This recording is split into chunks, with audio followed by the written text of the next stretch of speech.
I'm Erin Borla, Trustee and Executive Director of the Roundhouse Foundation in Sisters, Oregon. Education in rural and remote areas can be a real challenge. Without the population or tax base, these communities often struggle to get the teachers, supplies, and facilities they need to thrive. Philanthropy can play a key role in meeting some of those overlooked needs. I asked Dave Dallas to join me to talk about this and more. Dave is a member of the faculty in the College of Education at Eastern Oregon University in La Grande. He teaches undergrad and graduate programs. He's also the director of Teach Rural Oregon and the Rural Teacher Corps, which is a Grow Your Own program that Roundhouse has funded for the last several years. I asked him to start off by telling me about this program because I love the way it's put together. So originally, Teach Rural Oregon started as a Grow Your Own program in 2020. I was approached by the dean at the time about potentially writing a grant for this. And it just kind of evolved as originally it was going to be an Eastern Oregon Teacher Academy to get students interested in teaching. And then as that progressed, it was like, okay, but I would like to find something that would allow teachers out in rural Oregon to be able to have place-based teaching opportunities and maybe a workshop that would help them. And so that kind of evolved into our Cottonwood Canyon Teacher Institute, which brings teachers to Cottonwood Canyon State Park, a very remote state park in north central Oregon, where they're right on the John Day River, and they get to really develop a week-long type of classroom place-based educational project that they can take back to their own classroom. And this is done in partnership with the Rural Engagement and Vitality Center at EOU. And they have been a very good partner in addition to our sponsorship through the Gray Family Foundation. And that also allowed us the chance to participate in a Catalyst planning opportunity, which Roundhouse was one of our key sponsors early on with our Oregon Rural Teacher Corps. And this came about because we have a number of Masters of Arts in Teaching students that come in that are doing their teaching in rural areas. And these teachers don't have the same scholarship opportunities that our undergraduate students have through our EOU Foundation or some of the state agencies that provide scholarships. So this was seen as kind of a way to bring these students in and really acknowledge, hey, we appreciate the fact that you've made that choice to teach in a rural area. Let us help you financially, professionally, and give you supplies in the classroom, or let you choose what you need, but give you some financial help with getting supplies into your classroom. So it was kind of like, it's now evolved to the point where the reality, and here's something that occurred with us, Erin, is as we were trying to bring students out into those rural communities, we realized that it's all fine and dandy to bring someone from Portland out to Burns or John Day or Ukiah, but it's another thing to get them to stay there. And we had one of the things that we were having, particularly if they were a single student, is they would get out there and go, I need to be in a larger community where I feel like I can meet someone that maybe I want to settle down with. And maybe I do come back to this community. But right now, as a single person, this is something I don't feel like I can accomplish here. And so it made us also understand that in encouraging people to be teachers in those areas, sometimes you already need to look at the people that are there doing some of that work, maybe not as teachers, but maybe they are the school librarian or they are an instructional aide. So this allowed us to begin as a college developing our IA pathway, instructional aid pathway, where we would kind of waive some of the field requirements that were put in place for these prospective teachers because they're already in the classroom doing this work and giving them that credit and then allowing them to basically go to night school. So they would do their work during the day and then they would come to school with us in the evening. And so I think with that, you find that those people are rooted in those communities. And so they are willing to stay there. And it doesn't become one of these things where a teacher comes in for a couple of years and then they leave because they've done that or they feel like they need to do something different because they maybe didn't necessarily grow up in that community. Yeah. And so I think that's one of those things that stresses the importance of grow your own while also giving those students, that are in the urban areas the opportunity to experience maybe through a rural field experience that's maybe a week long where they get to go to a town like Union and experience what the town is like, what the dynamics are like, and what the school is like, and the teachers and the administrators that make that school such an important part of that community. Because the reality of this is, Aaron, communities can probably have the loss of a high school, and maybe that doesn't affect them, a high school or a middle school, but the loss of a elementary school can be so devastating for a community because then parents are like, well, I'm not going to necessarily move there because there's not a school for our child, or I don't want them having to drive or ride a bus 45 minutes to get to the school.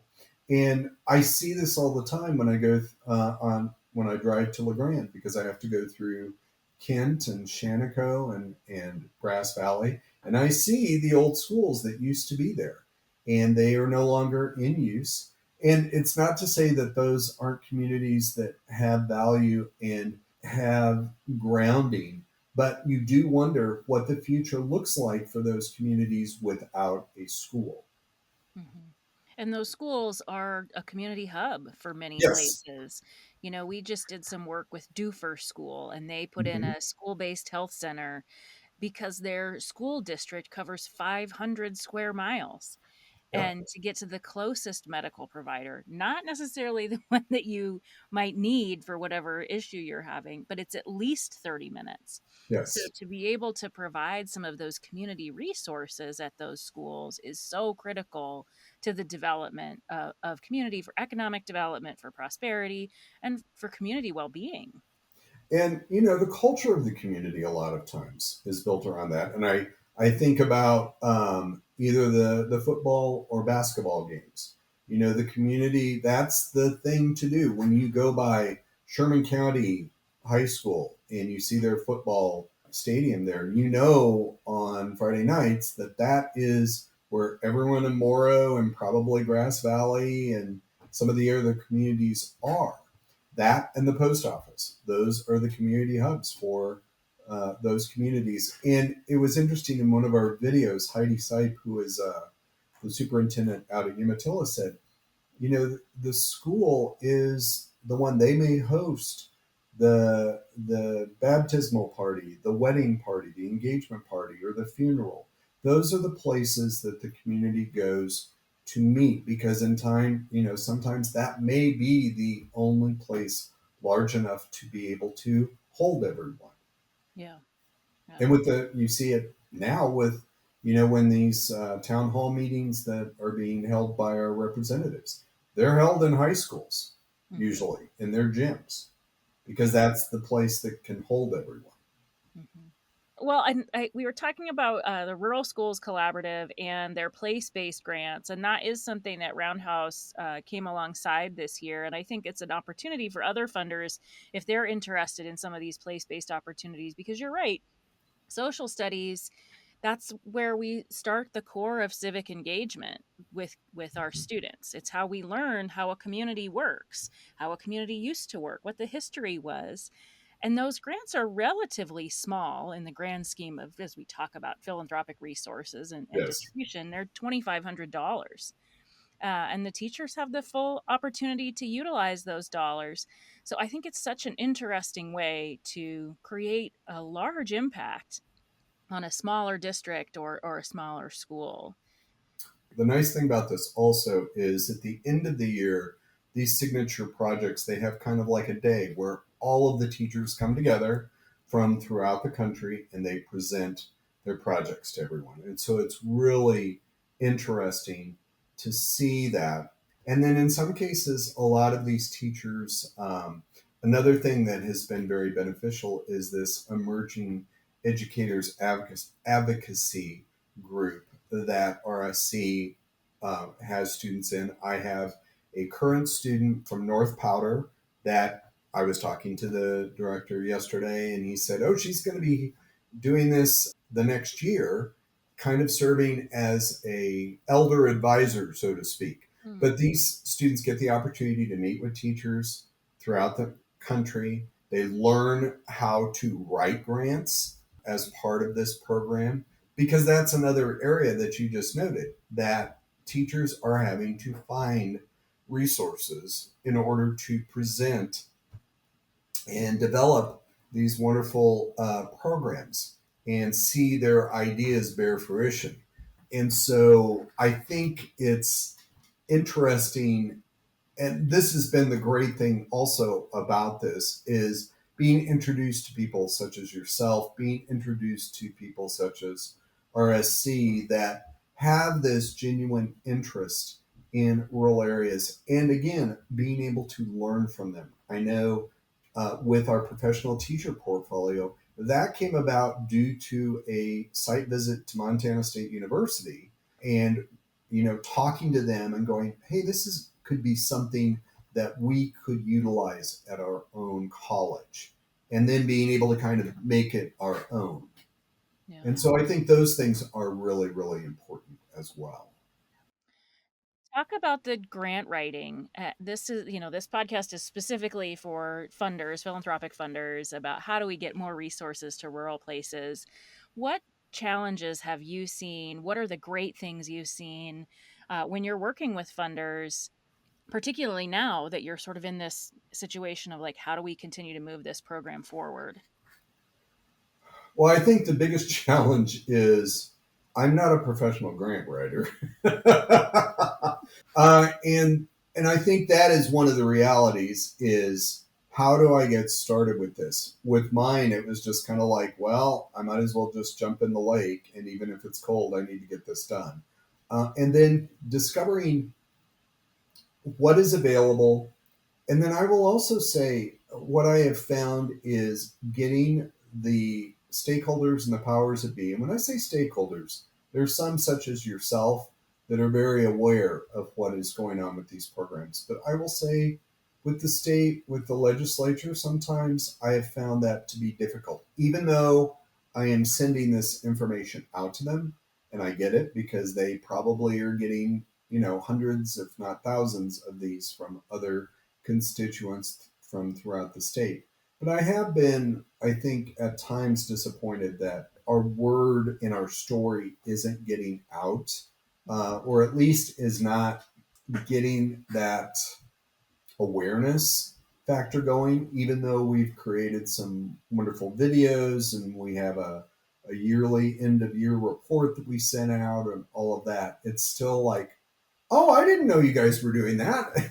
Like, well, I don't know how to convey it to you then. And so I think that's one of the challenges. And then also, and this is a reality now, I think with the federal funding cuts, there's now more backfilling that the state is having to do. And with that, then there's less money for that. So the private sector becomes seen as kind of the salvation, so to speak.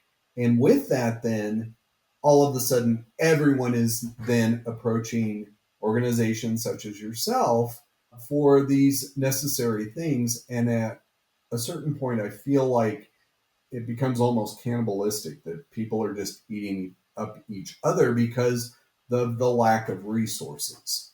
Mm-hmm. And so I think one of those is also just sitting back sometimes, because we're constantly having to keep things going, sitting back and going, okay, what is the most important thing that we need to be doing right now? And can we do it with the resources that we have? And if not, how can we get the resources that we need? I think this is really what we have been going through in the last month and a half, because the reality is we found out the second week in June that funding was not going to happen. And this was a surprise to everyone because we had met the previous week as a grow your own group in Clackamas, everyone coming together and discussing how we were going to move forward, for the next year. And then all of a sudden, it's like everything is taken out from underneath you. And so I think this has really caused us to take a step back, take a moment, breathe, and really kind of focus on next steps. Now, with that in mind, the next thing I constantly deal with is okay, who can I talk with, talk to? Who do I need to go with that will be interested in this? Because a lot of times you'll look at a funding group and they're like, okay, we're not interested in that area, or maybe their focus has changed. So trying to figure out the right fit before you go through all of that process and time to put together a grant is understanding, okay, what are going to be the groups that are most likely to be able to not only fund but have an interest in what we're doing. We know, and I'm making an assumption that most people know there is a teacher shortage across the country, regardless of size of district. How has that impacted rural schools in comparison? Do you see a greater shortage in rural places, or are we looking at a very similar lack of new incoming teachers or teachers leaving the field? It's hard to say, and I couch that because of what happened with the pandemic. And I still remember going to my dean when I had a senior in our education program. Mind you, this is a teacher that was not on a restricted license, did not have her license yet, still had, 6 months to go on her degree, came to me and said, my school wants to hire me. What should I do? Hmm. And we had never really faced that. We had that with our graduate students, and even then it was pretty minimal. But what we noticed, particularly after the pandemic, was just a rise in the amount of restricted license teachers. I would say in our MAT program, at least half of our teachers, if not more, are on restricted license, and the majority of those are in rural areas. And it's simply because those teachers are in such need. What I would say also is where I do know the acute shortages are in very specialized areas. So, for instance, I know Dayville has been trying to get a science teacher there forever. And they're offering housing and all of that, but it's very specialized. And a science teacher has to be willing to locate to Dayville. And sometimes that can be a challenge for some of those people. They have to truly want to make a difference and be interested in that willingness to do that, particularly when they could be making, or maybe they made, twice to three times the amount of money in a different field of science, Mhm. taking that pay cut and moving to a small community in order to teach. That takes someone important and special in order to do that. The area of special education, that one is what I would say is probably one of our largest needs, as well as counseling. And I know that we've had to respond to that with our own work. I know with our EOU program, we have moved towards Masters of Social Work that are we're hoping within that can then go into school counseling. We have dropped our special ed endorsement into our undergraduate program, so students can graduate with a special ed endorsement. Our ESOL licensure and making that available to all our students is something that has come about, and now we're developing an administrative program.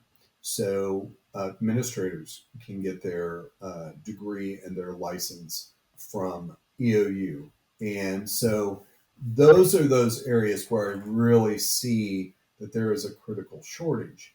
Some of our larger communities, such as Pendleton, Hermiston, LeGrand, Baker, maybe they're not as acutely going through that. But some of our schools like Ukiah and Helix and some of these that are not necessarily isolated, but you're going to have to drive to get there or make a commitment to stay there.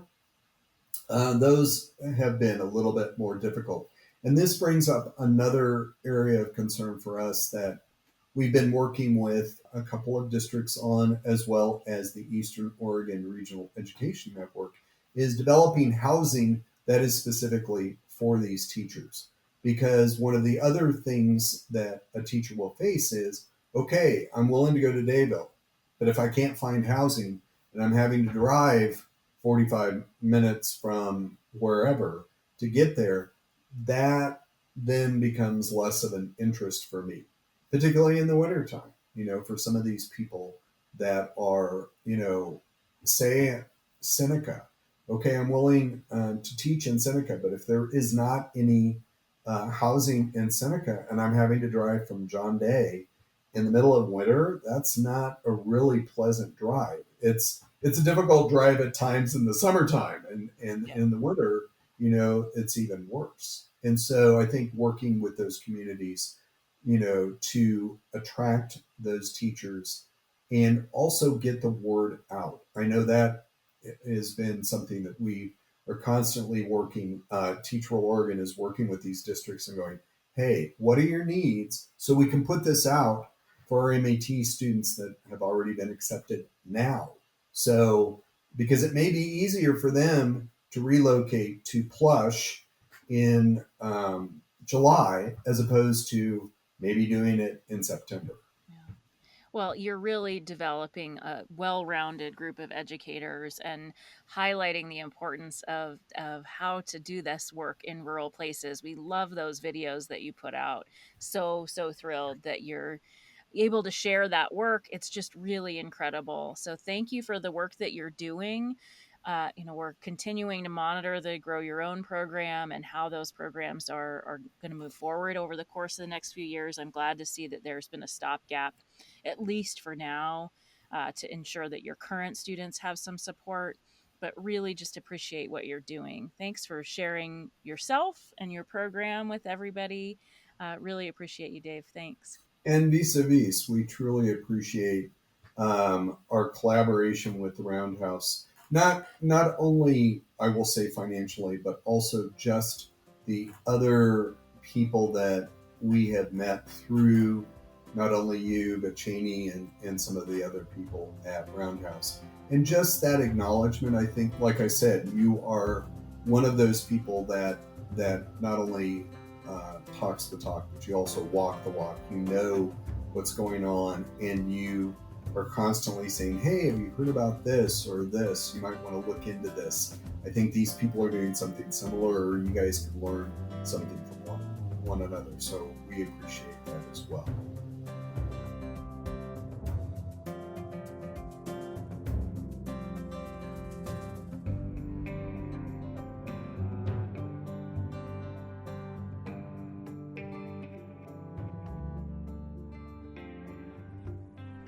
Education is such an important part of our society and really critical in our rural places because those schools really start as third spaces, similar to libraries. They're the heart of the community, as Dave pointed out. Finding teachers and finding folks that want to stay and support those communities when often they are farther away from where decisions are made or where there are additional resources, that can be a real challenge. So programs like Grow Your Own, which allow folks to really develop teachers that are of community, by community, and for community, that want to stay in those places, are so critical. Sometimes those programs can be overlooked by philanthropy because the assumption is that tax dollars fund them. But there really is the opportunity to find some of that gap funding and pull together some great programs that support community. Beyond teacher training, there's so many gaps in funding for public schools. Reach out to the districts and teacher programs that you work with or that are in your neighborhood. Often programs like art and music can get lost in the annual budget cycle. Grants for things like instrument repair or art supplies, those go a long way to supporting students' needs beyond what's in the traditional classroom. Roundhouse has funded additions to curriculum, even playground equipment like footballs and basketballs, and field trips, those experiential learning opportunities. Those are so important for students. I love the program that Rural Schools Collaborative has put together, where teachers can identify a program and they can receive a grant for up to $2,500 to develop a place-based program, like Dave talked about, in each individual school. And they can do something that will support their students and their community. So get to know the schools in the areas that you want to serve. See where there may be some additional needs and build those relationships. We'll share videos from Dave's curriculum, as well as more information about Teach Rural Oregon and other programs that are supporting rural educators and schools. Head to fundingrural.com. Thanks for listening.